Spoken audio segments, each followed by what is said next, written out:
Morning student of class 11। कल मैंने आपको पॉजिटिव इकोनॉमिक्स आपको बताया था। मैंने बताया था दो इकोनॉमिक्स आप पढ़ रहे थे, positive economics and the normative economics. Positive economics it deals with economic issues related to past, present और future. In other words, it deals with economic issues related to what was, what is or what would be.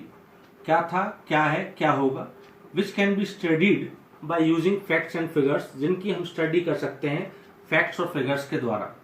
But इसमें value judgement नहीं होता है। जो result होते हैं verifiable होते हैं, ट्रूथफुल होते हैं। वाई? क्योंकि जो इकोनॉमिक इश्यूज की स्टडी की जाती है वो फैक्ट्स एंड फिगर्स के द्वारा स्टडी की जाती है। And next, normative economics. Normative economics, it deals with economic issues related to what ought to be. In other words, it deals with economic issues on the opinions. इसमें economic issues पर क्या किया जाता है, आर्थिक तथ्यों, आर्थिक विचारों का डील की जाती है, स्टडी की जाती है। किस पर? ओनली ओपिनियंस पर। Opinions involve value judgement. Opinions में शामिल होता है वैल्यू जजमेंट। जैसे फॉर एग्जाम्पल मनरेगा हो गया आपका, जैसे Mahatma Gandhi national rural employment guarantee act हो गया। तो उसमें हम क्या करते हैं, उसमें क्यों हमने यूज किया, वो उसमें क्यों हमने लागू की हमने मनरेगा की, वो क्योंकि बिलो पॉवर्टी लाइन से लोगों को ऊपर लाने के लिए, पॉवर्टी को, गरीबी को दूर करने के लिए इंडिया में से, इस वजह से। तो इसका एग्जाम्पल मनरेगा हो गया आपका। Characteristics of normative statements. Normative statement की कैरेक्टरिस्टिक्स क्या है? First, this statements involve value judgments. इस स्टेटमेंट्स में वैल्यू जजमेंट होती है कि हमने कितने लोगों को बिलो पॉवर्टी लाइन से ऊपर लाए हैं और अभी कितने लोग रह गए हैं। This statement lead to debates. Debates होती है इस पर, आपने देखा होगा संसद के पार्लियामेंट के अंदर डिबेट्स भी होती है इनके अंदर, ऐसी स्कीम के अंदर। These statements indicate opinions, not verifiable truth. ये स्टेटमेंट इंडिकेट देते हैं, केवल तर्क को देते हैं, नॉट वेरीफाइड ट्रुथ नहीं होते, क्योंकि फैक्ट्स एंड फिगर्स के उस पर स्टडी नहीं की जाती है ना। Next question, difference between positive economics and normative economics. Positive economics और नॉर्मेटिव इकोनॉमिक्स में डिफरेंस क्या है? बार बार रिपीट कर रहा हूं, पहले भी मैंने आपको बता चुका हूं कि दो कंपोनेंट्स में कभी दो उसमें डिफरेंसेस हो तो फर्स्ट पॉइंट आप क्या लिखोगे बेटा? डेफिनेशन का first point. Definition first point क्या हो गया? पॉजिटिव इकोनॉमिक्स में है it deals with economic related it deals economic issues related to the past, present और फ्यूचर। उसमें क्या होगा? It deals with economic issues related to what ought to be या ऑन ओपिनियंस। सेकेंड पॉइंट, उसके component क्या थे? उसमें क्या था? What was, what is, what would be, और उसका क्या है? What ought to be. Next third, इसमें जो इकोनॉमिक इश्यूज होते हैं उनको वो स्टडी की जाती है किस बेस पर? फैक्ट्स एंड फिगर्स के बेस पर। और वो क्या होते हैं? वेरीफिएबल होते हैं, उन्हें वेरीफाई कर सकते हैं। जबकि नॉर्मेटिव इकोनॉमिक्स में फैक्ट्स एंड फिगर्स नहीं होते हैं, इसलिए वो नॉट वेरीफाइड होते हैं। थर्ड पॉइंट ये होगा। Fourth point, not value judgment. इसमें कोई वैल्यू जजमेंट नहीं होती है। किसमें? पॉजिटिव इकोनॉमिक्स में, उसमें वैल्यू जजमेंट होती है। ये आपका डिफरेंस कंप्लीट हो गया। नेक्स्ट है आपका इकोनॉमी। इकोनॉमी किसे कहते हैं? देखिए, इकोनॉमी दो वर्ड होते हैं।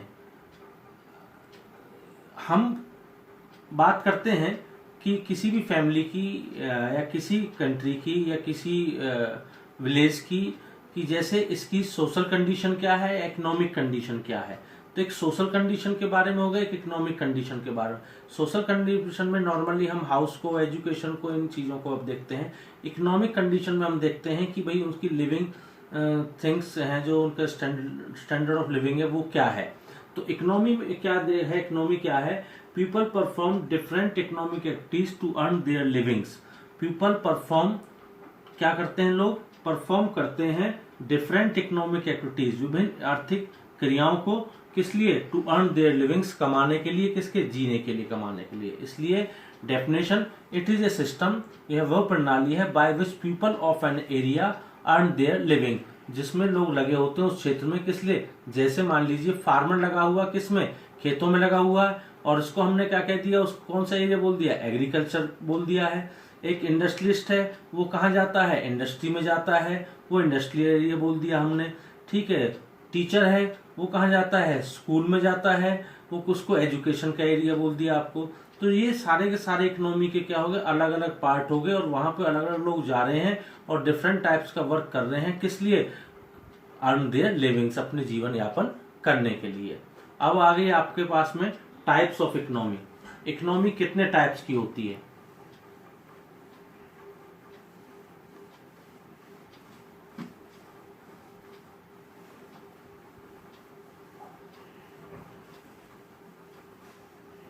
Economy, first central plan economy, central plan economy,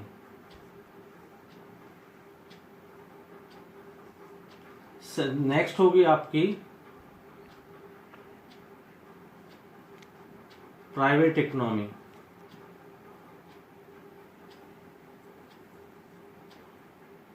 third आपकी हो गई mixed economy. Central plan economy, next दूसरी क्या है आपकी प्राइवेट इकोनॉमी, या हम इसे बोल सकते हैं फ्री इकोनॉमी, या हम इसे बोल देते हैं मार्केट इकोनॉमी।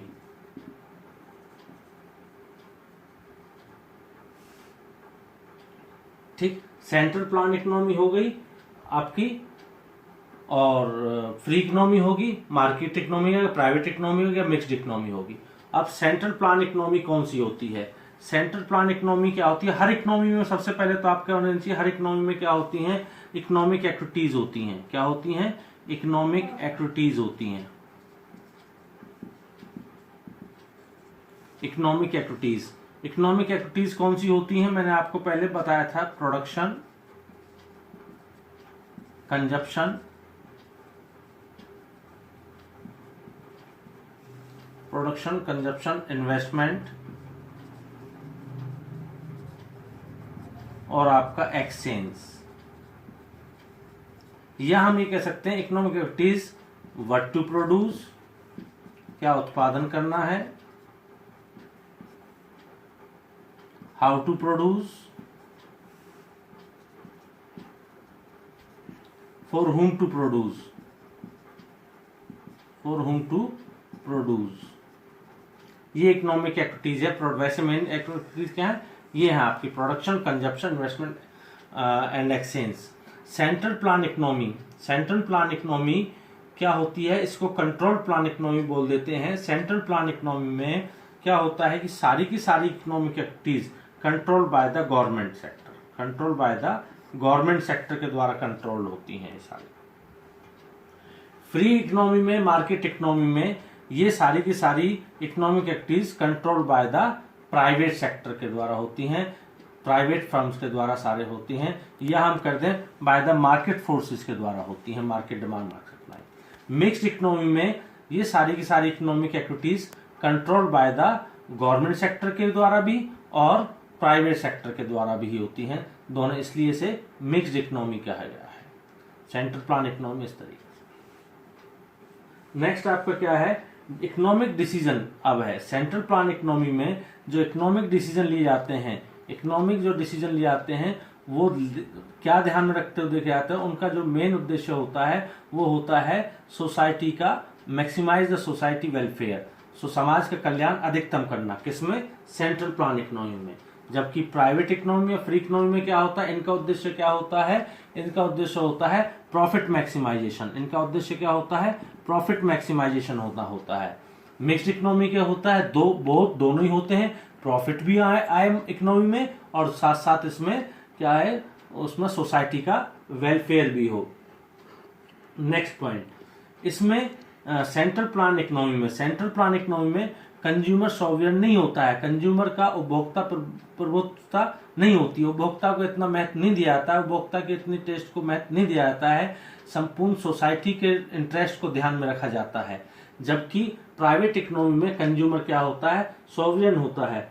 ठीक है, इसमें क्या होता है, कंज्यूमर सॉवरेन होता है, मीन्स उपभोक्ता की प्रभुत्वता पाई जाती है इसमें, कि उसको ही मेन ध्यान में रख करके ही मार्केट में गुड्स का प्रोडक्शन किया जाता है, टेक्निक को दिया जाता है और कितनी मात्रा में किया जाता है।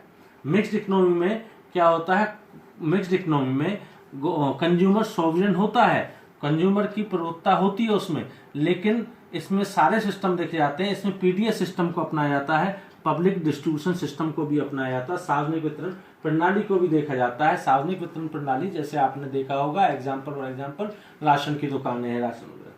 ठीक है, नेक्स्ट है पब्लिक सेक्टर में क्या होता है, पब्लिक सेक्टर डोमिनेट होता है किसके, इसको पब्लिक सेक्टर बोल देते हैं, इसमें पब्लिक सेक्टर डोमिनेट करता है इकोनॉमी को, सरकार का। इसमें प्राइवेट सेक्टर डोमिनेट करते हैं इकोनॉमी को, इसमें दोनों का ही इसमें डोमिनेट होता है।